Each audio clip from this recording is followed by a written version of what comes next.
जैसा कि आपको पता है, सुप्रीम कोर्ट ने SC/ST आरक्षण को लेकर कोटे में कोटा और क्रीमी लेयर वर्ग का प्रावधान दिया है देखते इस प्रावधान के SC/ST पर क्या प्रभाव पड़ेगा और उनके लाइफ में कैसी कैसी समस्याओं का सामना करना पड़ेगा, उसी को देखते हुए हम रुद्रपुर के अंबेडकर चौक पर आए हैं और वहाँ तमाम लोग खड़े हैं। इनसे बात करेंगे कि क्या इस समय अब आरक्षण खत्म कर देने के समय आ गया है कि अब SC/ST को अब आरक्षण की ज़रूरत नहीं है।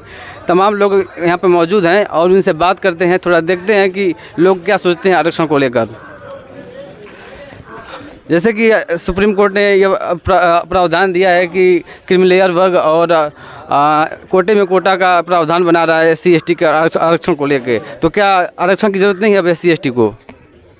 सर्वप्रथम मीडिया बंधुओं को धन्यवाद देता हूं और इस अवसर पर बाबा साहब अम्बेडकर को सशक्त नमन करते हुए मैं इस बात को पुरजोर विरोध करता हूं। पुरजोर विरोध इसलिए करता हूं कि बाबा साहब अम्बेडकर ने संविधान का जब निर्माण किया था तो अनुच्छेद 341 में यह पावर सुप्रीम कोर्ट को नहीं था।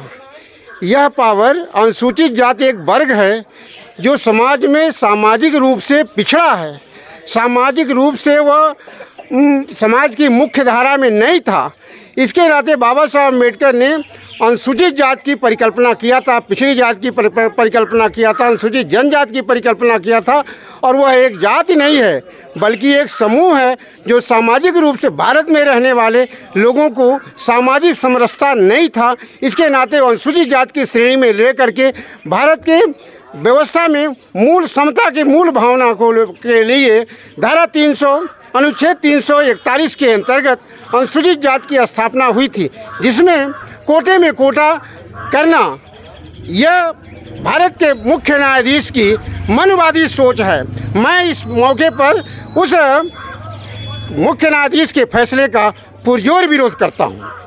साथियों, चूँकि आप मीडिया के लोग हैं, मैं यह बात ज़रूर कहूँगा कि इस देश में सन 1901 में जब अंग्रेज आए तो सबसे पहले भारतीय समाज को तोड़ने का पहला काम यह किया कि वह बंगाल को दो भागों में विभाजित करके पूर्वी बंगाल और पश्चिमी बंगाल विभाजित किया और तुष्टीकरण की नीति अपना करके 1906 में मुस्लिम लीग की स्थापना किया, जिससे भारतीय समाज टूट जाए।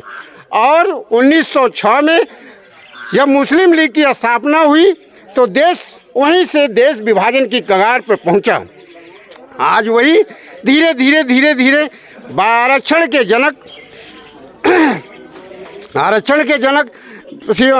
छत्रपति साहू जी महाराज ने इस आरक्षण को 50% आरक्षण की बात किया, जिसको अंग्रेजों ने सकुशल पूरे सहृदयता के साथ माना कि इस देश में ऐसे लोग हैं जो सामाजिक रूप से पिछड़े हैं, जिनके साथ एक जातियाँ दूसरी जाति के साथ बैठ के खा नहीं सकती है, एक जात दूसरी जाति के साथ बैठ के शादी विवाह नहीं कर सकती है, एक जात दूसरी जाति के साथ रह नहीं सकती है। ऐसी परिस्थितियों में ज्योतिबा फूले ने तत्समय 1939 में आरक्षण की व्यवस्था लागू किया था। भारतीय संविधान जब 1937 में जब लागू होने की बात आई, 1937 से ही देश में बहुत ही देश की विषमता, हमारा वाल्मीकि समाज है, हमारा चमार समाज है, जाटो समाज है, खटी समाज है, धोबी समाज है, दुसाध समाज है, जिसको आज भी ये अपने में ही एक साथ नहीं इकट्ठा हो पाते हैं। और चूँकि देश की मनुवादी सोच पर बैठे हुए लोग आज इसको कोटे में कोटा ले आकर के हम सभी को लड़ाने का काम कर रहे हैं, देश की एकता और अखंडता को पर कुठाराघात करना चाहते हैं। मैं इस अवसर पर पुरजोर विरोध करता हूं। इसके साथ साथ समाजवादी पार्टी का सांसद जो धर्मेंद्र यादव है, उसकी भी जिसने इस फैसले का स्वागत किया है, उसकी भी मैं कठोर निंदा करता हूं। चुनाव से पहले एक भाषण बहुत तेज़ी से वायरल हो रहा था, एक स्लोगन बहुत तेज़ी से वायरल हो रहा था कि 400 पार का नारा दिया जा रहा था और संविधान को बदल देने की बातें कही जा रही थी। तो क्या लगता है कि ये जो सरकार है वो जो खुद ही चाहती थी कि संविधान से ये आरक्षण वाला प्रावधान ख़त्म हो जाए, वो इसको पलट के फिर से सामान्य करेगी? धन्यवाद साथियों, हम बताएंगे इस पर बताना मैं चाहता हूं कि सन 1975 में कोटे में कोटा को सन 1975 में सबसे पहले पंजाब सरकार ने कोटे में कोटा लाया और सिख जाति को आरक्षण के अंतर्गत 75% सिख लोगों को आरक्षण दे करके वहाँ अनुसूचित जाति के कोटे को, अनुसूचित जाति के अन्य जातियों को का हक मार करके केवल सिखों को 20 साल तक कोटे को भरा। जाकर के जब वही आज आंध्रा में गई तो आंध्रा में भी वो कोटे में कोटा की बात लोग किए, तो वहाँ पर चलैया ने ईडीएम चलैया ने सुप्रीम कोर्ट ने एक अपील दायर किया कि कोटे में कोटा 341 के विरुद्ध है और 5 जजों की संविधान पीठ ने उस कोटे में कोटा का पूर्णतः स्थगित किया और विरोध किया और वहीं से समाप्त हो गया। सरकार ने भी माना कि कोटे में कोटा असंवैधानिक है। जिस तरीके से आज अभी भी दिखा जा रहा है कि दलितों के मुंह पे पेशाब कर दिया जा रहा है और पानी पी लेने से उनकी हत्याएं कर दी जा रही हैं, तो उस स्थिति को देखते हुए क्या आरक्षण को अब ख़त्म करने का वक्त आ गया है कि सरकारें चाहती हैं कि आरक्षण ख़त्म कर दिया जाए? अभी हमारा समाज बहुत गरीब है, अभी जिस तरह चाहिए उस तरह से उठा नहीं है। जिस तरह से ये लोग कोटे के अंदर कोटा कर रहे हैं यह बहुत गलत हुआ है। जैसे सुप्रीम कोर्ट में कोलिजन सिस्टम से चुन के आते हैं, जज का बेटा जज रहेगा, उसका बेटा, उसका नाती, उसका पोता, पहले वो अपना बंद करे ना तब दूसरों के बारे में सोचे। हाँ, वो लोग खुद कोलिजन सिस्टम से चुन के आते हैं, परीक्षा करवाए, उसका जो परीक्षा चुन के आएगा वो होगा, हम लोग खुद फाइट करके चले जाएंगे। पहले वो लोग अपना बंद करें तो फिर हम लोग अथी करेंगे उसका। ये लोग बहुत गलत कर रहे हैं। हम लोग 21 तारीख को भारत बंद का पूरा पुरजोर से समर्थन करते हैं। हम लोग जिस तरह से बंगाल जल रहा है और उसी तरह से भारत भी जलेगा। अगर नहीं ये लोग संभले तो 21 तारीख को लोग पुरजोर से हम लोग भारत बंद का समर्थन। सुप्रीम कोर्ट के ऐसे कई फैसले आए जिससे कि कई राज्यों का नुकसान हुआ, जैसे कि मणिपुर में भी आरक्षण को लेकर इस तरह के फैसले देने से सुप्रीम कोर्ट के पूरा मणिपुर अभी तक जल रहा है। तो क्या इस तरह के जो फैसला दे रहा है, अगर इसका सरकार इसको पलटती नहीं है और इसको लागू कर देती है तो फिर जो SC ST समाज है उसकी जो ज़िंदगी की समस्याएं हैं उसमें कितना बदलाव आएगा और कितना मतलब अपने समस्याओं को वो निदान कर पाएंगे? समस्या तो बहुत है, देख ही रहे हैं। हमारा समाज बहुत ज़्यादा उतना पढ़ा लिखा नहीं है, लेकिन अब धीरे धीरे जागरूक हो रहा है तो अपना हक अधिकार के लिए लड़ रहा है। अब जैसे जैसे लोग पढ़े लिखेंगे उससे अपना हक अधिकार के लिए लड़बे करेंगे लोग। तमाम ऐसे वीडियो सोशल मीडिया पर घूमते रहते हैं जिसमें SC ST को जाति के नाम पर तरह तरह की प्रताड़नाएँ दी जाती हैं और चेहरे पर पेशाब तक किया जाता है, उनको मारा पीटा जाता है, हत्याएं तक कर दी जाती हैं, घोड़ी पर चढ़ने का, मूंछ रखने से तरह तरह की हत्याएं की जाती हैं। लेकिन जो सुप्रीम कोर्ट के जज हैं उनको इन चीज़ों का से कोई मतलब नहीं, उनको दिखाई नहीं देता है कि इस तरह से भेदभाव है और आरक्षण से लगभग सभी को दिक्कतें हैं। जितने भी नेता हैं वो भी किसी ने भी इसका विरोध नहीं किया। जो भी SC ST को समाज के नेता हैं वो भी 2-4 लोग विरोध किए, बाकी किसी का कोई मतलब नहीं है। जबकि वो लोग चाहते ही थे कि आरक्षण खत्म हो जाए और सबको मतलब वो एक बराबर करके आर्थिक आधार पर कर दिया जाए। तो आर्थिक आधार पर आरक्षण होना चाहिए कि जाति के आधार पर? यह आरक्षण जाति के आधार पर नहीं है, यह आधार यह जो बाबा साहब अम्बेडकर ने आरक्षण की व्यवस्था किया था समतामूलक समाज की स्थापना के लिए किया था कि 10 साल में भारत स्वतंत्र होगा और 10 साल में जो अनुसूचित जाति के लोग हैं मुख्य धारा में जाएंगे और भारत में समतामूलक समाज की स्थापना होगी और श्रेष्ठ भारत का निर्माण होगा। परंतु इस देश में जो मनुवादी ताकतें जो निश्चित तौर पर इसके पीछे लगी हुई हैं। एक फैसला आया, सुप्रीम कोर्ट का हल्का सा फैसला आया और अखिलेश यादव ने तत्कालीन चीफ मिनिस्टर ने 1,46,000 लोगों को, अनुसूचित जाति के लोगों को रिवर्ट किया और उस पर जो रिवर्ट किया बड़े पदों पर बड़े लोगों को ले जाके भर दिया। आज तक वह 2015 से उत्तर प्रदेश में कोई प्रमोशन नहीं हो पाया, अनुसूचित जातियों का प्रमोशन नहीं हो पाया। अब मैं आपको एक बात और बताऊंगा, ध्यान से सुनिएगा मैं निश्चित तौर पर यह टिप्पणी या जो निश्चित तौर पर भारत जब संविधान में व्यवस्था दिया गया था, बाबा साहब अम्बेडकर ने दिया था कि न्यायिक सेवा आयोग बने। आज तक 70 साल हो गया, 75 साल हो गया, भारत में न्यायिक सेवा क्यों नहीं बनी? न्यायिक सेवा आयोग क्यों नहीं बना? विष्णुदेव चंद्रचूड़ का लड़का यशवंत सिंह चंद्रचूड़ और उसके बाद उनका लड़का तीसरी पीढ़ी में यह चंद्रचूड़ नाम का मुख्य न्यायाधीश बन के आया, जो जिसकी सोच पूर्णतः मनुवादी है। मैं इसकी भर्त्सना करता हूं, निंदा करता हूं और इस फैसले का कठोर विरोध करता हूं। इसके विरोध में जितना भी क्रांति होगी इस देश में, पूरे देश में क्रांति मचाई जाएगी और यह फैसला निश्चित तौर पर निरस्त होगा। जय भीम, जय भारत, भारत माता की जय, भारत माता की बाबा साहब डॉक्टर अम्बेडकर। एसटी का आरक्षण हो, कई बार इस पर हमले हो चुके हैं, तो क्या इस बार सरकार को चाहिए कि SC/ST एक्ट और SC/ST के आरक्षण को दोनों को नवीं अनुसूची में डाल दिया जाए? डालना चाहिए, एकदम डालना चाहिए, ज़रूरी है, इसको डालना चाहिए। नहीं तो हम लोग भारत बंद का हम लोग समर्थन करते हैं। तो कब है भारत बंद का आयोजन?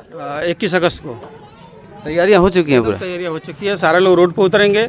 जिस तरह से बंगाल जल रहा है उस तरह से भारत भी जलेगा। अगर ये लोग संभलेंगे तो भारत निश्चित तरह से एकदम जिस तरह से बंगाल जल रहा है उस तरह से भारत भी जलेगा। तो क्या चाहते हैं, भारत सरकार इसको पलट दे अध्यादेश ले आके? हाँ, एकदम अध्यादेश लाकर भारत सरकार इसको पलटे, नहीं तो इसका अंजाम बहुत बुरा होगा। ये तो खुद ही चाहते थे कि आरक्षण खत्म हो जाए, तो ये कैसे पलटेंगे? ये तो चाहते हैं कि पहले से ये इसके विरोधी में थे कि आरक्षण को खत्म कर दिया जाए। तो इतिहास देख ले, 2 अप्रैल को जो भारत बंद हुआ था, इस बार उससे ज़्यादा कहीं बुरा हाल होगा।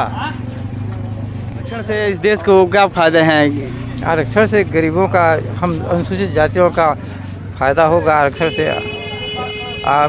अभी हम लोग बहुत पिछड़े हुए हैं, बहुत पिछड़े हुए हैं। हमारी जितना अनुसूचित जाति के जो जितने आते हैं लोग, घूम कर देखा जाए गाँव में तो सब लोग पिछड़े हुए हैं। अभी सबका घर द्वार किस तरह से, उनके बाल बच्चे किस तरह से हैं, ये देखा जाए।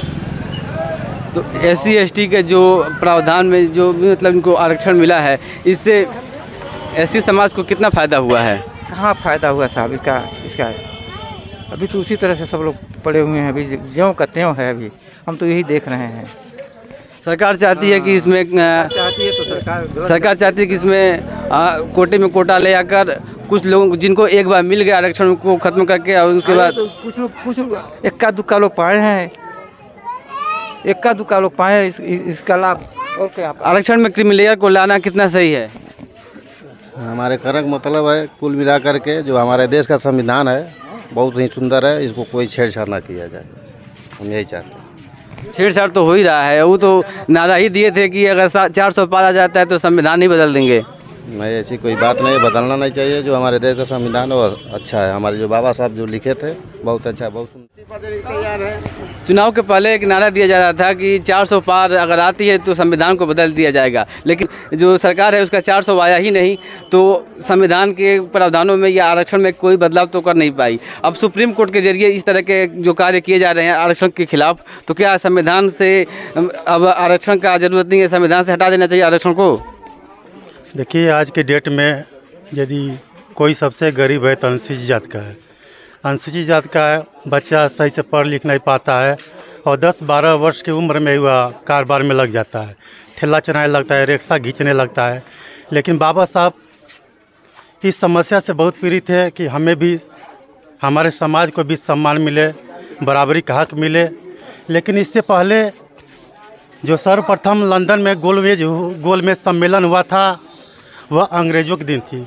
अंग्रेज़ों की नीयत बहुत फ्रेश थी, आज की सरकार में बहुत फ्रेश थी अंग्रेज़ों की नीयत। उनकी ध्येय था कि जो दबे कुचले लोग हैं उनको भी समानता का अधिकार मिले, इसलिए वह लंदन में गोलमेज सम्मेलन का जो रखा था वह अंग्रेज़ों ने रखे थे और बाबा साहब ने इस गोलमेज में हिस्सा लिए और अनुसूचित जात, दलित, पिछड़ा सबको समानता का अधिकार की बात रखे और आज हमें आरक्षण मिलने लगा। जो बाबा साहब के दिन, आज बाबा साहब के माध्यम से हम शिक्षा पाते हैं और शिक्षा के माध्यम से IAS बनते हैं, PCS बनते हैं, डॉक्टर बनते हैं, इंजीनियर बनते हैं, पायलट बनते हैं और एक अच्छा नेता बनते हैं। बाबा साहब यही नहीं, जिस तरह दलितों की स्थिति बदतर थी, उस तरह हर समाज में महिलाओं की स्थिति बदतर थी। बाबा साहब डॉक्टर भीमराव अम्बेडकर जी ने यदि संविधान में महिलाओं के लिए आरक्षण की व्यवस्था नहीं किए होते तो आज महिलाओं की स्थिति बदतर होती। यही नहीं, बाबा साहब डॉक्टर भीमराव अम्बेडकर जी ने सदन में उस पन्ने को फाड़ कर फेंक दिए थे जिसमें लिखा गया था कि स्त्री शूद्रो विद्या न ध्यातम, मतलब स्त्री शूद्रों को ज्ञान नहीं देना चाहिए। लेकिन बाबा साहब ने लोकसभा में महिला कोड बिल पास कराकर महिलाओं को अधिकार दिलाने का काम किए। आज बाबा साहब की देना है कि महिलाएं आगे बढ़ने का कार्य कर रही है। आज जो वर्तमान की सरकार है उसकी नीयत ठीक नहीं है। जो हम गरीब का बच्चा अपना घर द्वार बेचकर उसको अच्छी शिक्षा देते हैं, पढ़ाते लिखाते हैं, इस पर लोगों की कुछ जलन है कि यह छोटा बच्चा, छोट जात का बच्चा कैसे इस ऊंचाइयों पर पहुंचने का कार्य कर रहा है। आज बाबा साहब के आरक्षण इसमें जो खत्म किया जा रहा है। लोगों का कहना है कि लगभग 75 साल के आज़ादी का हो गए, अब आरक्षण की ज़रूरत नहीं है। और कई लोग ऐसा भी बोलते हैं कि आरक्षण सिर्फ 10 साल के लिए था। तो आपको क्या लगता है कि सिर्फ 10 साल के लिए आरक्षण निर्धारित किया गया था? जो स्थिति हमारे पहले थी, आज भी हम गर्रे माटी के काम करें, आज भी भूखमरी के हम कगार पर हैं, तो हमको आरक्षण नहीं चाहिए तो किसको चाहिए? आज हम जो बच्चा पढ़ रहा है, हम उसको शिक्षा के लिए अपना फीस नहीं दे पा रहे हैं, जुटा नहीं पा रहे हैं। आज हमको आरक्षण के माध्यम से स्कॉलरशिप मिलता है, अपने बच्चे को पढ़ाते हैं। आज जाइए जो बीएड के स्कूल है, अपने बच्चे को लोग पढ़ाते हैं, हमको स्कॉलरशिप के माध्यम से बीएड में एडमिशन हो जाता था आसानी से।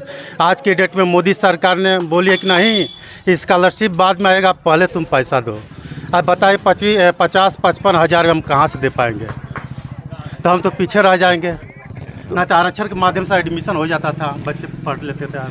आरक्षण का इस समय जिस तरीके से सुप्रीम कोर्ट ने बंदर बांट कर दिया है, SC ST के वर्ग में ही विभेद पैदा हो जाएगा। लोग अपने में ही बंट जाएंगे। जिनको आरक्षण एक बार मिलने के बाद अगर दोबारा नहीं मिलेगा तो वही विरोध में खड़े हो जाएंगे और 2-4 साल बाद ये सरकार पूरी तरह से आरक्षण खत्म कर देगी। तो क्या इसके लिए इसको बचाने के लिए आप कोई काम करेंगे? हम बचाने के लिए हम रोड पर आएंगे, रोड पर खड़ा रहेंगे। क्या चाहते हैं सरकार से कि इस वापस करना है, संविधान के 9वीं अनुसूची में डाल दिया जाए, जहां सुप्रीम कोर्ट भी इस पर हाथ न लगा सके? करने के बाद आप भी समझ चुके होंगे कि लोग अपने आरक्षण को लेकर कितने सजग हैं और किस तरह से आक्रोशित हैं। जो इस तरह के संविधान में दिए अधिकारों को बदलाव किया जा रहा है और सुप्रीम कोर्ट के जजों द्वारा जो जज इस फैसले को दे रहे हैं उसमें से भी कोई SC ST से नहीं आता है, लेकिन वो SC ST के भाग्य का फैसला करने के लिए तत्पर हैं। इस तरीके से जो आरक्षण पर प्रहार हो रहा है बार बार, तो सरकार को ये चाहिए कि इसको हमेशा के लिए इस मुद्दे को ख़त्म करते हुए 9वीं अनुसूची में डाल के और इस पर तब तक इसको लागू रखा जाए जब तक कि देश से जाति प्रथा नहीं खत्म हो जाती है। जाति अगर जब तक रहेगी तब तक आरक्षण रहना चाहिए। जाति पर किसी भी नेता का, किसी भी अधिकारी का या किसी भी समुदाय के किसी भी लोग का कोई भी बात नहीं आता है। लोगों का यही मानना है कि जाति रहे लेकिन आरक्षण खत्म हो जाए। तो इस तरह से दोनों हाथ में लड्डू तो नहीं चलेगा। लोगों को जब इस चीज़ों का आभास हो चुका है कि इनका आरक्षण ही इनके लिए वरदान है, अगर आरक्षण खत्म हो जाता है तो सरकारी सेवाओं से लेकर राजनीतिक करियर भी पूरी तरह से बर्बाद हो जाएंगे। तो लोग अपने अधिकारों के लिए अब सजग हो चुके हैं। सरकार को चाहिए कि अध्यादेश ले आके इसको पलट दें।